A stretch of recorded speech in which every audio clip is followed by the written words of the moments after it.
Very good morning all. Doctor JVS Bhaskar is back with a new video.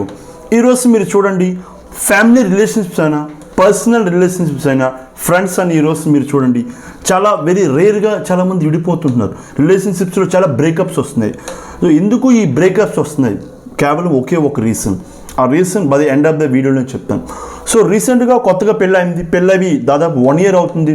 So young couple 1 year అయిపోయిన తర్వాత next upcoming డేలో marriage anniversary ఉంది. So ఈ ముందు రోజే గొడవ అయింది. రేపు మ్యారేజ్ యానివర్సరీ అయితే ఆ ముందు రోజే గొడవ అయిన తర్వాత సో అమ్మాయి అనుకుంది రేపు మార్నింగ్ నేను తనే సారీ చెప్తాను అనుకుంది. తను సారీ చెప్పలేదు. పోనీ తినన్నా రేపు చెప్దాం అనుకుంది, కానీ సారీ చెప్పలేదు. ఉదయం అయింది, అతను ఆఫీస్కి వెళ్ళిపోయాడు. ఓకే, ఆఫీస్కి వెళ్ళిపోయాడు కదా, సాయంత్రం వచ్చినట్టు నేను సారీ చెప్తాను. సో మిస్టేక్ ఏదో జరిగింది అని అనుకుంది. సాయంత్రం చెప్దాంలే అని అనుకుంది.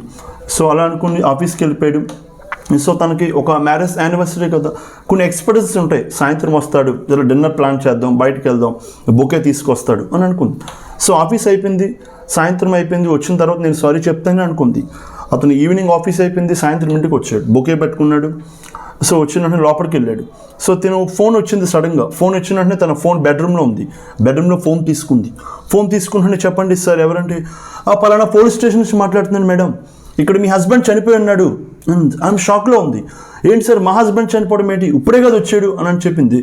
ఆధార్ డీటెయిల్స్ మొత్తం చూస్తే ఆధార్ డీటెయిల్స్లో మొత్తం నేమ్స్ అన్నీ చెప్తే అవునండి మా హస్బెండ్ నేమే, అవునండి అతను మా హస్బెండ్ నేమే అని, డెడ్ బాడీ ఉందండి కలెక్ట్ చేసుకుని చెప్తుంది. ఆమె షాక్లో ఉంది. ఇటు ఇప్పుడే కదా వచ్చాడు అనుకుంది. ఈ ఆధార్ కార్డ్ డీటెయిల్స్ అన్నీ చెప్తే తన హస్బెండ్ ఏముంది, ఆమెకి ఏం చేయాలో తెలియదు. వెంటనే షాక్లో ఉంది. అసలు ఇటు ఇప్పుడే కదా వచ్చాడు అనుకుంది. వెంటనే ఆమె ఆలోచిస్తుంది, ఏంటి ఉదయం ఈరోజు ఈవినింగ్ వచ్చిన సారీ చెప్దాం అనుకున్నాను కదా, గొడవ అయింది, సో మాట్లాడుకోవట్లేదు. సో ఆ ఈగో వల్ల నేను సారీ చెప్పలేదు. ఇప్పుడు ఈవినింగ్ వచ్చిన సారీ చెప్దాం అనుకుంటే ఆ అమ్మాయికి 2 నిమిషాలు షాక్లో ఉంది. ఏం చేయాలో తెలియదు.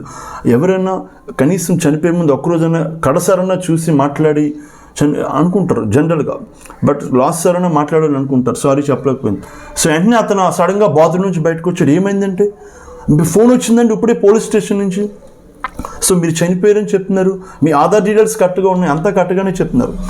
అదేం లేదు, మార్నింగ్ నేను ఆఫీస్కి వెళ్ళిన తర్వాత వచ్చేటప్పుడు నా పర్స్ మెట్రోలో పడిపోయింది. ఆ పర్స్ ఎవరో కొడేశారు నా పర్స్, దొంగతను. ఆ దొంగతను పోలీసులు పట్టుకున్నారు. అతను చచ్చిపోయాడు. సో ఎవరైతే దొంగతను ఉన్నాడో అతను చనిపోయాడు. అతను డెడ్ బాడీయే పోలీసులు కలెక్ట్ చేసుకున్నారు. సో నా పర్స్ పోవడం వల్ల ఈ సిచ్యువేషన్ క్రియేట్ అయింది. సో నేను సేఫ్గానే ఉన్నానంటే ఆమె వెంటనే ఊపిరి పీల్చుకుంది.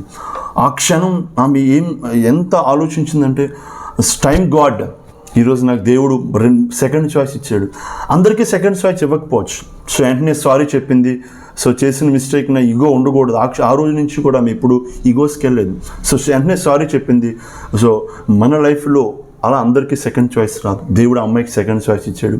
ఈగోస్కి ఎప్పుడు వెళ్ళలేదు. ఆ రిలేషన్షిప్ తర్వాత పర్ఫెక్ట్గా ఉంది. మీ లైఫ్లో రిలేషన్షిప్ స్ట్రాంగ్గా ఉండాలనుకుంటున్నారా? మీ లైఫ్లో మంచి హ్యాపీగా రిలేషన్షిప్ ఉండాలంటే ఈగోస్కి పోవద్దు.